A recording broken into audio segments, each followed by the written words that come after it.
the third chapter of biology, that is inheritance and variation. तो inheritance and variation, okay तो बच्चों हम लोगों ने ये टॉपिक आज नहीं पढ़ा है. इनहेरिटेंस एंड वेरिएशन, जेनेटिक्स, ये सारे कंसेप्ट हम लोगों ने अपने 9th स्टैंडर्ड में पढ़े हैं. तो सर 9th स्टैंडर्ड का तो चीज़ मुझे याद नहीं आता है, तो आई एम कंसिडरिंग कि तुम लोग को जो आता है, जितना आता है उतना याद करने का ट्राई करो. अगर याद नहीं आता है तो यू नो मी दैट हम लोग हर चीज़ को एकदम डिटेल में फ्रॉम स्क्रैच कवर करते हैं. तो यही चीज़ें हम लोग स्टार्ट करेंगे. Mechanism of inheritance and variation, ये चैप्टर है, chapter number 3 of biology. So let's start with the topic. That is the first topic that we would start is what we have is mechanism of inheritance. Mechanism of inheritance. So we all know basically inheritance. तो inheritance के लिए एक अलग word है. Inheritance के लिए एक अलग word है कि basically we call a term called as heredity. We call a term called as heredity. तो सर हेरिडिटी या इनहेरिटेंस का मतलब क्या होता है? तो एक सवाल पूछना चाहता हूँ मैं आप लोगों से, थोड़ा समझ के आंसर करना. क्या तुम और तुम्हारे पेरेंट्स में सिमिलैरिटीज़ दिखती है या नहीं दिखती है? तो कुछ लोग बोलेंगे कि हाँ सर थोड़ी बहुत सिमिलैरिटी दिखती है. कुछ चीज़ें मेरे मदर की तरह दिखती है, कुछ चीज़ें मेरे फादर की तरह दिखते हैं. कहने का मतलब क्या है? there is something that we inherit from our parents. So what do you mean by the term inherit? There is a similar word, what we call it as inheritance, or we call it as heredity. So we'll see the definition of heredity. So the word heredity or inheritance means transmission of characters from one generation to another generation. कहने का मतलब क्या है? एक generation मतलब क्या? तुम लोग के पेरेंट्स, एंड अनदर जनरेशन मतलब तुम लोग. तो what we say is we inherit something from our parents to us, that is from parents to offspring. Offsprings माने बच्चे. So what is heredity or inheritance means? Heredity or inheritance means the transmission of characters from one generation to another generation. हम लोगों ने सबसे first definition देखा, what is heredity? Transmission of characters from one generation to another generation. Next चीज़ देखते हैं. Okay, next चीज़ है, you can see what we have here is variation. तो सर वेरिएशन जानने से पहले द डेफिनेशन जानने से पहले हम लोग देखेंगे कि एक एग्जांपल लेते हैं. वी ऑल नो कि अभी मैंने एक सवाल पूछा था कि what is exactly is there any similarity between you and your parents. तो तुम लोगों ने आंसर किया था हाँ सर थोड़े बहुत हम सिमिलर होते हैं. तो थोड़े बहुत सिमिलर होते हैं मतलब क्या? थोड़े अलग भी दिखते हैं. सो हम लोग को कहने का मतलब ये है कि there is a difference between you and your parents. Exactly, there is a difference between you and your parents. हम लोग अपने पेरेंट्स के जेरोक्स कॉपी नहीं है. तो there is a difference between the parents and the offspring is nothing but the called as variation. The differences between the parents and the offspring. सब parents and the offspring मतलब क्या? मैं और मेरे parents में थोड़े बहुत डिफरेंसेस है. तो ये डिफरेंसेस को क्या बोला जाता है? वेरिएशन. क्या बोला जाता है? वेरिएशन. तो अभी तक हम लोगों ने 2 डेफिनेशन किए. कौन से 2 डेफिनेशन किए? एक था हेरिडिटी और दूसरा है वेरिएशन. तो फिर से रिपीट करते हैं. What is heredity? Okay, heredity is nothing but transmission of characters from one generation to another generation. And next thing, what is variation? Is the differences between the parents and the offsprings. तो अभी sir बोलेंगे offspring मतलब क्या? offspring मतलब बच्चे. Okay, children. offspring मतलब क्या?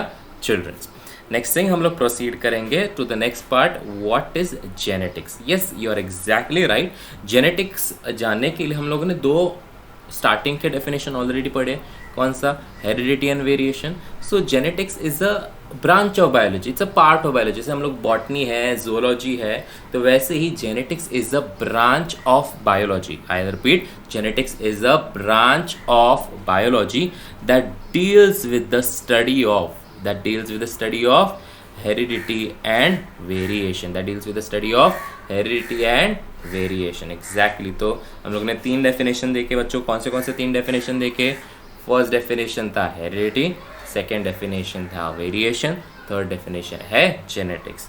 तो जेनेटिक्स क्या होता है बच्चों? यस, रिपीट करो. Yes, exactly. What is genetics? Genetics is nothing but the branch of biology that deals with the study of heredity and variation. Very good. So you can see on the right hand side of the slide there is a photograph of a scientist. Okay, if somebody has already heard about the great Gregor John Mendel, he is known as the father of genetics. Okay, in short, FOG. FOG, FOG. Okay, FOG माने क्या? Father of genetics. Who is known as father of genetics? Gregor John Mendel, or we simply call him as Mendel. He is known as the father of genetics. Now सवाल उठेगा, sir हम लोग इसको father of genetics क्यों बोलते हैं ना? Quite simple question that I get. Now always we have heard a lot, okay, father of biology Aristotle है, okay, because he had a lot of contribution in okay naming the organisms. तो इसीलिए एकदम बड़ी discovery थी, कुछ अलग किया था, कुछ बड़ा किया था, इसके लिए उसको इतना बड़ा what do you call it as the position was given. So what is that position? Father. तो इधर भी Gregor John Mendel is known as the father of genetics. तो फादर क्यों बोला गया? Because there is some reason. Okay, उसने कुछ एकदम ग्रेट किया था इसके लिए. तो let's start with what exactly he did. Okay, तो first thing, he was the first person to give an accurate information about the mechanism of inheritance. What do you mean by the point? Okay, first person to give an accurate information. बच्चों, accurate मतलब कि एकदम exact या precise. ऐसा नहीं था कि सिर्फ मेंडल अकेला काम कर रहा था जेनेटिक्स पे. बहुत सारे साइंटिस्ट थे जो जेनेटिक्स पे काम कर रहे थे, but they were not able to get a accurate information. He was the first person to give an accurate or exact information about how exactly things happen in inheritance, or what we call it as genetics. ये first reason है. Second, okay, Mendel ने एकदम smartly experiment किया था किसी एक organism पे. तो वो ऑर्गेनिज्म है गार्डन पी. ऑर्गेनिज्म क्या है? Garden pea. और ये गार्डन पी का एक साइंटिफिक नेम है. Scientific name you can read, it is Pisum sativum. It is nothing but Pisum sativum. You are exactly right. The scientific name of garden pea is nothing but Pisum sativum. Very good. Next thing, we'll proceed to the next part. He postulated the principles of heredity, well known as laws of inheritance. तो हम लोग ये point को थोड़ा elaborate करते हैं. हम लोग ने केमिस्ट्री में लॉज पढ़े हैं, फिजिक्स में लॉ पढ़े हैं. ओके, तो बायो में हम लोग बहुत रेयरली कभी लॉ पढ़ते हैं. तो you can see he also had put forth the laws of inheritance. मतलब क्या, उसने जो हेरिडिटी के कंसेप्ट थे उसको एकदम प्रॉपरली फॉर्मुलेट करके पॉस्ट्यूलेट किए थे लॉज में, एंड इसी को हम लोग commonly known as the laws of inheritance. Next thing, he derive his own terminologies for explanation. Derive his own terminology मतलब क्या? जैसे हम लोग को सबको पता है कि जब हम लोग को कुछ नई चीज़ करनी तो अपने को उसके अप्रोप्रिएट टर्म्स देने पड़ते हैं. तो Mendel was one of the first person जिसने इनहेरिटेंस, हेरिडिटी, वेरिएशन के बारे में स्टडी कर रहा था. तो उसको एक्सप्लेन करने के लिए कोई प्री एग्जिस्टिंग टर्म्स नहीं थे. तो उसने क्या किए? वेरी स्मार्टली ही इंट्रोड्यूस हिज ओन टर्म्स.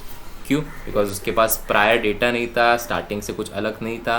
तो इसके लिए उसने क्या किया? खुद के टर्म्स इंट्रोड्यूस किए. जैसे एक क्लासिकल एग्जाम्पल लेते खुद का टर्म इंट्रोड्यूस करने के लिए.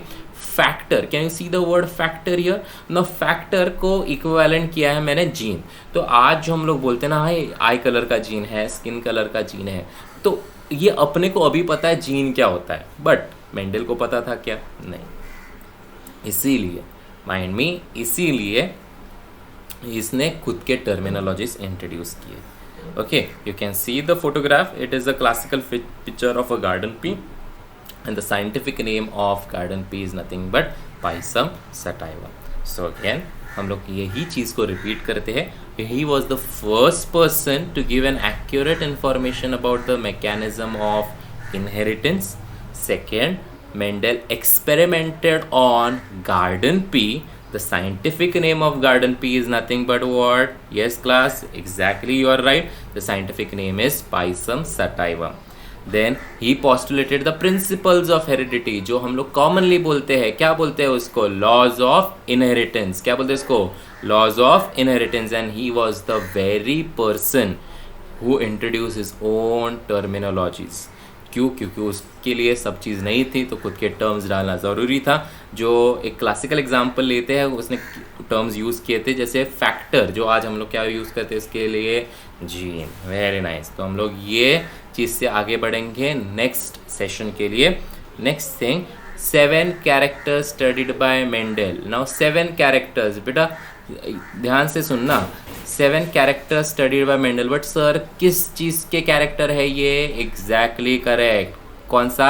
Garden pea. बच्चों गार्डन पी का साइंटिफिक नेम क्या है? Yes, if you are able to recollect, it is exactly right. What is that? It is Pisum sativum. The scientific name of garden pea is nothing but Pisum sativum. Pisum sativum is the scientific name of which plant? Garden pea. Very good. Now 7 characters. Beta 7 character you can see here. The first character seed shape, second character seed color, third character pod shape, fourth character pod color, fifth character flower color, sixth character flower location and seventh character plant height. तो कितने character हुए बेटा? 7 character. 7 character. Yes student, 7 characters. Who studied? Mendel. That's why the heading says the 7 characters studied bye home? Mendel. तो सबसे first character है seed shape. तो बेटा seed shape अगर तुम लोग प्रॉपरली ऑब्जर्व करो, इधर लिखा है राउंड. अगर राउंड लिखा है तो दिखना भी चाहिए राउंड, बराबर है. तो दिख रहा है नहीं दिख रहा है? दिख रहा है नहीं दिख रहा है? बराबर. ये क्या क्या है कि round seed colour, round seed shape दिख रहा है अपने को. ओके, तो राउंड है dominant. Wrinkled, can you see the word wrinkled? Wrinkled मतलब झुरियों जैसा. झुरिया दिख रही है इधर. You can see in the diagram. You can see in the diagram. Can you see? इधर झुरिया दिख रही है, मतलब क्या? रिंकल्ड. ओके, तो 2 सीड शेप है. कौन से 2 सीड शेप? राउंड है एंड रिंकल है. कौन से? राउंड है एंड है wrinkled. Very good. Okay, round के लिए मैंने आर यूज़ किया है कैपिटल में और रिंकल के लिए स्मॉल आर यूज़ किया है. तो ये ऐसा क्यों यूज़ किया बेटा? सिंपल सा रीज़न है. ऐसा यूज़ करने के पीछे एक सिंपल रीज़न है, क्योंकि राउंड डोमिनेंट है और रिंकल्ड रिसेसिव है. जो कैरेक्टर एक्सप्रेस होता है फटाक से एकदम प्रोमिनेंटली, उसको बोलते हैं राउंड. एंड जो थोड़ा सा शाई सा होता है रिंकल्ड. हम लोग थोड़ा डिटेल में देखेंगे राउंड एंड रिंकल्ड को, बट थोड़ी देर के बाद. Okay, for now will reconsider again where were we. Okay, तो 7 कैरेक्टर्स में से फर्स्ट कैरेक्टर हम लोगों ने लिया है. बेटा कौन सा कैरेक्टर लिया हम लोगों ने? बराबर बराबर. You can C and you can read also the seed shape character. और सीड शेप में क्या है? 2 सीड शेप दिख रहे हैं. एक है राउंड और ये दूसरा है व्रिंकल्ड. एक है राउंड, दूसरा है व्रिंकल्ड. तो सर राउंड क्या है? डोमिनेंट. एंड व्रिंकल्ड क्या है? रिसेसिव. तो राउंड डोमिनेंट है, इसके लिए लेटर कौन सा यूज होगा? Capital R. एंड अगर रिंकल्ड रिसेसिव है तो जो भी हम लोगों ने कैपिटल लेटर लिया था वही रिसेसिव में आएगा स्मॉल में. तो जैसे राउंड के लिए मैंने कैपिटल आर लिया था, तो रिंकल के लिए क्या आएगा? Small R. Very nice, very very very nice. Okay, तो will proceed ahead. Okay, next है सीड कलर. बेटा सीड कलर येलो है और ग्रीन है. कौन सा है? येलो है और ग्रीन है. Yellow colour, you can see the yellow colour and green colour. तो बेट अब भी तुम लोग सोचो और आंसर करो. डोमिनेंट कौन सा है? येलो. डोमिनेंट कौन सा है? येलो. एंड डोमिनेंट येलो है और रिसेसिव कौन सा है? ग्रीन. तो डोमिनेंट येलो है तो लेटर कौन सा आएगा? Capital Y. एंड रिसेसिव कौन सा है? ग्रीन. तो जो डोमिनेंट के लिए लेटर यूज़ किया था वही स्मॉल के लिए यूज़ होगा. तो कैपिटल वाई अगर येलो के लिए है तो स्मॉल वाई आएगा किसके लिए? ग्रीन के लिए. Very very correct. Then pod shape, pod shape मतलब कैसे दिखता है वो क्लास, कैसे दिखता है पॉड, उसको बोलते हैं pod shape. You can see there are 2 pod shapes. Okay, diagram को प्रॉपरली देखो, ये देखो एकदम स्ट्रेट है। ओके, इसको बोलते हैं इन्फ्लेटेड पॉड। स्ट्रेट है इसके लिए इसको क्या बोलते हैं, इन्फ्लेटेड पॉड। ओके, इधर देखो ये डायग्राम में you can see here it is ऐसे एकदम एकदम नैरो होते जा रहे हैं, कट टू कट अगर देखा जाए तो जूरियो जैसा, तो उसको बोलते हैं कंस्ट्रिक्टेड। क्या बोलते हैं इसको, कंस्ट्रिक्टेड। तो ऑफ्टन हम लोग देखते हैं इन्फ्लेटेड क्या है, डोमिनेंट, एंड कंस्ट्रिक्टेड क्या है, रिसेसिव। तो बच्चों इन्फ्लेटेड डोमिनेंट है तो सिंबल कौन सा आएगा, you are right, inflated dominant है तो सिंबल आएगा कौन सा, capital I. And constricted recessive है तो क्या आएगा, स्मॉल आई। क्या आएगा, small I. Very nice. Then आता है पॉड कलर। बेटा pod colour and seed colour दोनों अपोजिट है, याद रखना। सीड कलर अगर येलो डोमिनेंट है तो पॉड कलर क्या डोमिनेंट है, green. And pod colour recessive क्या है, येलो। पॉड कलर रिसेसिव क्या है, येलो। तो पॉड कलर डोमिनेंट है ग्रीन, रिसेसिव है येलो। डोमिनेंट है ग्रीन, रिसेसिव है येलो। ग्रीन डोमिनेंट है तो लेटर कौन सा आएगा, बराबर capital G. And yellow recessive है तो कौन सा आएगा, small G. Next thing, flower colour. Flower colour मतलब क्या, कलर्ड है या वाइट है।